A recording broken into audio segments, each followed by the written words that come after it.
நமக்கு இந்த குக்கிங் எல்லாம் வருமான்னு யோசிக்கிறீங்களா நீங்கள்? கவலை வேணாங்க. நான் உங்களை இன்னைக்கு ப்ரோ குக் ஆக்கி காட்டுறேன். அதுக்கு ஜஸ்ட் உங்களுக்கு தேவைப்படுறது இந்த ஒரே ஒரு பேக்கெட் மசாலா தான்.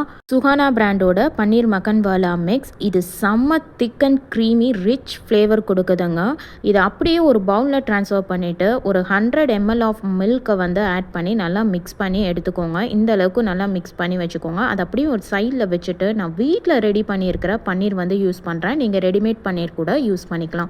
அதை வந்துட்டு கியூப்ஸாக கட் பண்ணி எடுத்துக்கோங்க. உங்களுக்கு எந்த அளவுக்கு திக்னஸ் வேணுமோ அந்த அளவுக்கு திக்னஸ் வந்துட்டு நீங்கள் கட் பண்ணி எடுத்துக்கலாம். இப்போ கியூட் அண்ட் பூக்கியாக இருக்கிற ஈவனை அப்படியே வெயிட்டீஸில் வச்சுக்கலாம். இப்போ ஸ்டவ் ஆன் பண்ணிவிட்டு ஒரு பேனில் 2 டேபிள் ஸ்பூன் போல் பட்டரை வந்து ஆட் பண்ணிக்கலாம். பட்டர் நல்லா மெல்ட் ஆனதும் கட் பண்ணி வச்சுருக்கிற பன்னீரை 1 by 1 ஆட் பண்ணிக்கோங்க. நல்லா ஒரு கோல்டன் ப்ரௌனாக வர வரைக்கும் ஃப்ரை பண்ணி எடுத்துக்கலாம். முக்கியமான விஷயம், பட்டர் வந்து கருகிடக்கூடாது.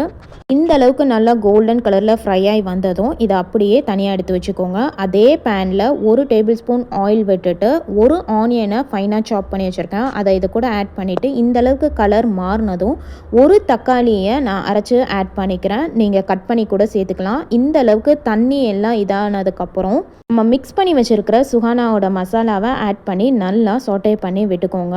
அது கூடவே 100 ml ஆஃப் வாட்டர் ஆட் பண்ணி ஸ்லைட்டாக மிக்ஸ் பண்ணி விட்டுக்கோங்க. இதை அப்படியே ஒரு லிட் போட்டு க்ளோஸ் பண்ணி ஒரு 1 மினிட்க்கு கொதி வர வச்சு எடுத்துக்கலாம். இப்போ பாருங்கள், நல்லா பாயில் ஆயிடுச்சு. ஆயில் நல்லா செப்பரேட் ஆகி வந்துருச்சு. இந்த ஸ்டேஜில் நம்ம பன்னீரை வந்து ஆட் பண்ணிக்கலாம்.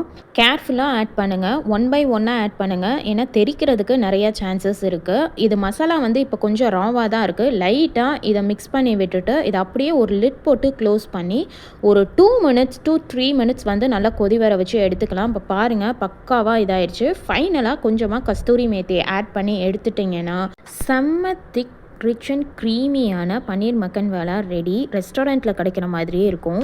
இதை மஸ்ட் ட்ரைனே சொல்லுவேன். ஜஸ்ட் 35 ரூபாயில் ஒரு ஃபேமிலியே வந்துட்டு சாப்பிட்லாங்க. டேஸ்ட் ரொம்பவே நல்லாயிருக்கும். இது பர்ஃபெக்டாக இருக்கும் ரோட்டி அண்ட் சப்பாத்தியோட. கண்டிப்பாக ட்ரை பண்ணி பார்த்துட்டு எப்படி இருக்குன்னு சொல்லுங்கள்.